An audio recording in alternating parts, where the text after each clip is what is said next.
आज हम लोग रिवर्स को फिल करेंगे मैप में। पिछले वीडियो में मैप का हम लोग पॉलिटिकल पार्ट यानी स्टेट कैपिटल को हम लोगों ने फिल किया था, ठीक है। इसमें हम लोग रिवर्स को फिल करेंगे। तो रिवर्स को फिल करने से पहले सभी लोगों को रिवर्स की अच्छी जानकारी होनी चाहिए कि रिवर्स कहाँ से निकलते हैं, उसका सोर्स क्या है और किस समुद्र किस सागर में वो गिरती है, ठीक है। हालांकि मैं इस मैप में बताते चलूँगा कि कहाँ से निकलती है और कौन से समुद्र में ये गिरती है, ठीक है। तो सबसे पहले हम लोग देखेंगे नदी के विषय में कि नदी को, भारत की जो नदी है वो कितने भागों में किस हिसाब से बांटी जाती है। तो दो भागों में बांटते हैं और दो बेसिस है, दो आधार है। पहला है बंगाल की खाड़ी में गिरने वाली नदियाँ, बंगाल की खाड़ी में गिरने वाली नदियाँ। दूसरा है अरब सागर में गिरने वाली नदियाँ, ठीक है, अरब सागर में गिरने वाली नदियाँ। तो बंगाल की खाड़ी में गिरने वाली नदियों का नाम मैं बता दूं तो गंगा नदी, ब्रह्मपुत्र नदी, ठीक है, गोदावरी नदी, कृष्णा, ठीक है,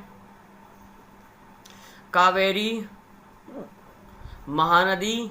ये सब जो नदियां हैं वो बंगाल की खाड़ी में गिरती हैं। अरब सागर में गिरने वाली नदियां जो हैं साबरमती है, साबरमती, माही, नर्मदा, ताप्ती, सिंधु, ठीक है। ये सब जो नदियां हैं ये अरब सागर में गिरती हैं। तो ये दो तरीके से इधर हम लोग क्या कर दिए, क्लासिफाई कर दिए कि बंगाल की खाड़ी में गिरने वाली नदी कौन सी है, अरब सागर में गिरने वाली कौन सी है। इसको एक ट्रिक के जरिए याद भी रख सकते हैं। जैसे यहाँ पे सीमा नताशा, मतलब एक ही ट्रिक से याद रखोगे, सीमा नताशा ये जो नदी है अरब सागर में गिरती है। सीमा नताशा का मीनिंग क्या है, तो सीमा सी है ना। तो सिंधु, सीमा, माही, ठीक है, सिंधु माही, सिंधु माही सीमा हो गया। ये नदी नताशा नर्मदा, ताप्ती, ठीक है, और साबरमती, साबरमती, ठीक है।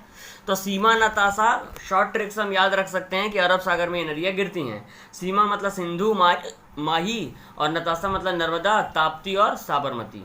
समझ में आया। और बंगाल की खाड़ी में गिरने वाली नदियों का ट्रिक है काम गंगो बंगाली, ठीक है, क फॉर कावेरी, म फॉर महानदी, ग for Ganga, go for Godavari, ठीक है।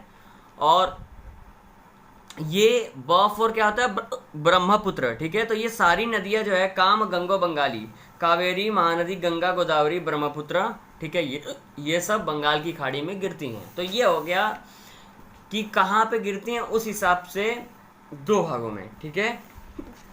अब जो है इनको दो भागों में और बांटते हैं। उत्तर भारत की नदियां, उत्तर भारत की नदियां, दक्षिण भारत की नदियां, ठीक है। तो उत्तर भारत की नदियों में है गंगा नदी, ठीक है, सिंधु नदी, ब्रह्मपुत्र नदी, ये सब आती हैं, ठीक है, मुख्य नदियों में। दक्षिण भारत में गोदावरी है, नर्मदा है। एक्चुअली ये पश्चिम भारत में बहती है, नर्मदा, ताप्ती, ठीक है।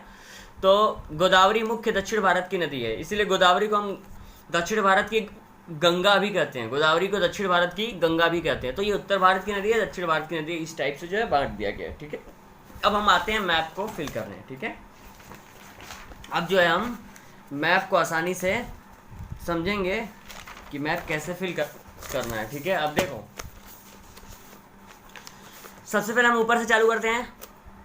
तो देखो सिंधु नदी जो है, अगर हम सिंधु नदी की बात करें तो इसकी सहायक नदियां हैं झेलम, रावी, ब्यास, सतलज, ठीक है, चेनाब। ये सब क्या है, सिंधु नदी का क्या है, सहायक नदी है, ठीक है। तो सिंधु नदी निकलती कहाँ से है, सिंधु नदी यहाँ पर मानसरोवर झील, जो हिमालय क्षेत्र में पड़ता है कैलाश पर्वत के पास, ये पूरा हिमालय वाला क्षेत्र है, ठीक है।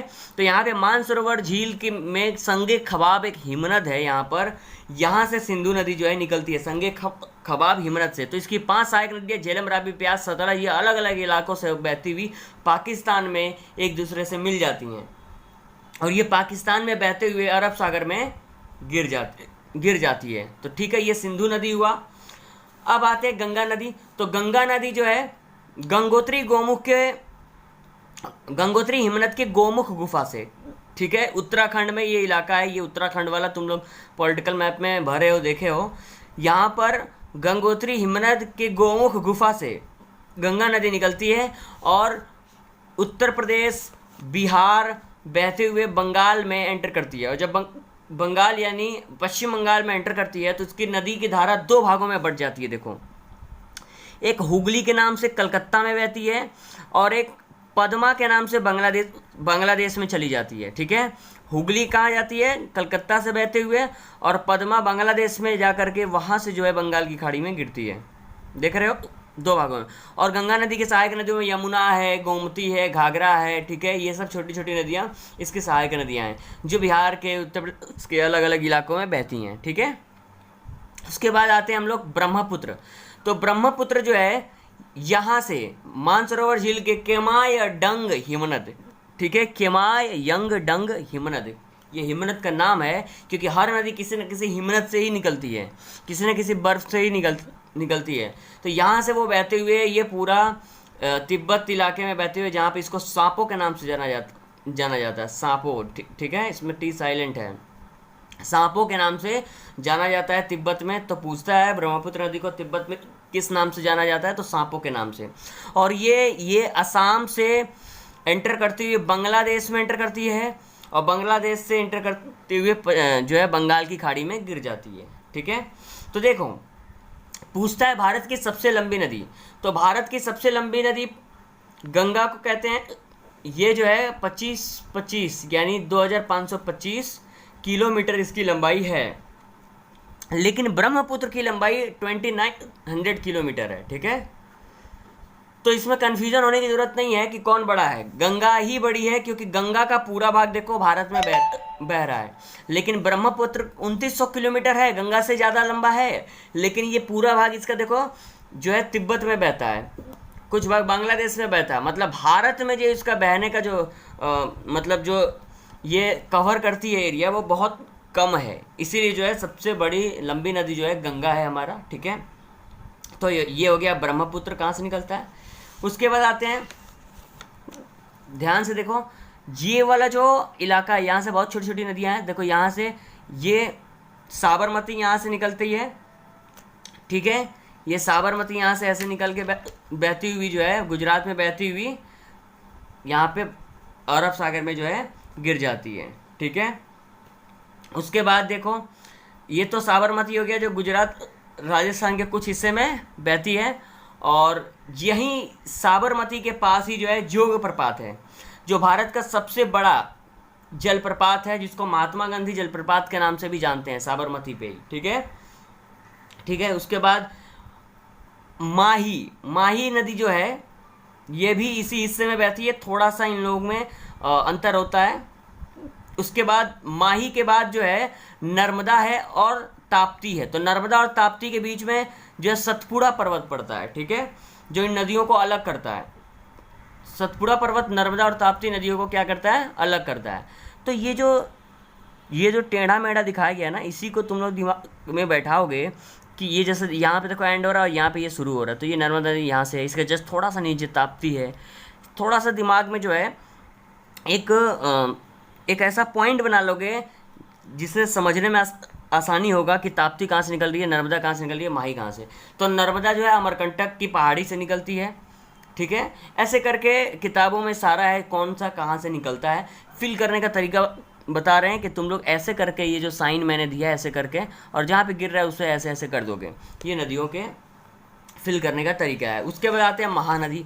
महानदी भी हमारे लिए इम्पॉर्टेंट है क्योंकि महानदी पर ही जो है भारत का सबसे लंबा डैम है। भाखड़ा नंगल डैम सतलज पे था, सबसे बड़ा था, सबसे लंबा महानदी पर है जिसका नाम है हीराकुंड डैम, ठीक है, हीराकुंड डैम, ठीक है, हीराकुंड का बांध। और महानदी यहाँ से बहती हुई जो है चिल्का बोल रहे हैं, ये बंगाल की खाड़ी में गिर जाती है और इसी के बगल में एक लैगून लेक है, भारत का सबसे बड़ा लैगून लेक चिल्का लेक है, ठीक है। फिर गोदावरी नदी की बात करते हैं, तो गोदावरी नदी जो है, गोदावरी नदी नासिक के त्रयंबकेश्वर से निकलती है महाराष्ट्र से और बहती हुई जो है बंगाल की खाड़ी में गिर जाती है, ठीक है। कृष्णा उसके जस्ट देखो नीचे में, ये इतने का फ़र्क है, तो ये वाला चीज़ दिमाग में रखोगे कि ऐसे जो आ रहा है यहाँ से कृष्णा और यहाँ से गोदावरी, ठीक है, एंड पॉइंट को। फिर कावेरी की बात करें तो कावेरी का यहाँ पर है, ये देखो ये वाला थोड़ा भाग धंसा हुआ है, फिर यहाँ पे उठा हुआ है, ये कावेरी हो गया, ठीक है। तो ये हो गया नदियों का सिस्टम, नदियाँ कहाँ से निकलती हैं और कहाँ पे गिरती हैं, ठीक है। और वो जो शुरू में ट्रिक बताएं उसके हिसाब से अच्छे से कर लोगे और किताब से पूरा अच्छे से दिमाग में याद रखोगे कौन सी नदी कहाँ से निकलती है, ठीक है। कभी कभी यहाँ पर भी अलग अलग से पूछता है झेलम कहाँ से निकलती है, रावी, ब्यास, सतलज, क्योंकि देखो निकलती तो सब लोग एक ही पर्टिकुलर जगह पर ही है, लेकिन फिर भी इसमें बहुत सारा अलग अलग हिमनद है, ठीक है। जैसे झेलम की बात करें तो शेषनाग पर्वत से निकलती है, ठीक है, शेषनाग से झेलम, वैसे ही करके बहुत सारा है, इसको अच्छे से कर लेना है। ये देखो लूनी नदी जो है राजस्थान में बहती है, ये भारत की अंतर्विहीन नदी है, ठीक है। ये किसी समुद्र में नहीं गिरती है, क्यों? क्योंकि ये सूख जाती है अपने रास्ते में ही, ठीक है, पूरा जो है कवर नहीं कर पाती है, रास्ते में ही ये नदी सूख जाती है, तो ये है अंतर्विहीन नदी। अब आते हैं हम लोग सॉइल ऑफ इंडिया, मिट्टी के बारे में, कौन सी मिट्टी कहाँ मिलती है। देखो ये है इंडेक्स, एम का मतलब है माउंटेन सॉइल, ए का मतलब है एलुवियल सॉइल बलुई मिट्टी, आर का रेड सॉइल, बी का ब्लैक सॉइल, डी का डेजर्ट सॉइल मरुस्थलीय मिट्टी, एल का लैटराइट सॉइल, ठीक है। तो अब देखो जहाँ जहाँ मैंने एम लिखा है, देखो ऊपर में ये सब एम लिखा है, तो ये एम का मतलब ये वाला इलाका जो है यहाँ पे माउंटेन सॉइल पाया जाता है, पर्वतीय मिट्टी पाई जाती है, ठीक है। फिर यहाँ से लेकर के लगभग ये एरिया फिर यहाँ से ये वाला एरिया, ठीक है, थोड़ा सा ये एरिया सब एलुवियल सॉइल है, बलुई मिट्टी। फिर उसके थोड़ा सा ऊपर देखो पहाड़ी इलाका जब भी मिल रहा है तो ये माउंटेन सॉइल हो गया, यहाँ पे थोड़ा माउंटेन सॉइल हो गया। उसके बाद राजस्थान में डेजर्ट सॉइल है, मरुस्थलीय मिट्टी, राजस्थान वाला एरिया है ये, ठीक है। उसके बाद फिर ये वाला ए देख रहे हो, ये भी है, यानी ये भी बलुई मिट्टी वाला इलाका है। ये जो देख रहे हो यहाँ पर ये वाला पोर्शन है, इसमें जो है ब्लैक सॉइल थोड़ा इधर भी मिलता है, और ये वाला पूरा पोर्शन ब्लैक सॉइल का है, ठीक है, जहाँ पे कपास की खेती बहुत अच्छी होती है, ठीक है। उसके बाद देखो लैटराइट मिट्टी, ये वेस्टर्न घाट, कल पिछले वीडियो में बताए थे वेस्टर्न घाट इधर पड़ता है, तो वेस्टर्न घाट में ये जो है लैटराइट मिट्टी है, ठीक है। लैटराइट मिट्टी का हिस्सा थोड़ा यहाँ पर भी मिलता है। तो ये हो गया मिट्टी, ठीक है। इसमें से कोई एक दे देता है, जैसे काली मिट्टी काफ़ी पूछा, तो काली मिट्टी यहाँ से लेकर के ये पूरा इलाका काली मिट्टी है, ठीक है। थोड़ा बहुत ऊपर नीचे चलेगा, कोई मिस्टेक नहीं है, ठीक है, थोड़ा सा ऊपर नीचे फिल कर सकते हो, ठीक है। ये सॉइल हो गया। अब जो है हमारे पास और भी इम्पोर्टेंट मैप है जो करना है, तो नेक्स्ट वीडियो में वो भी मैं बता दूँगा, ठीक है।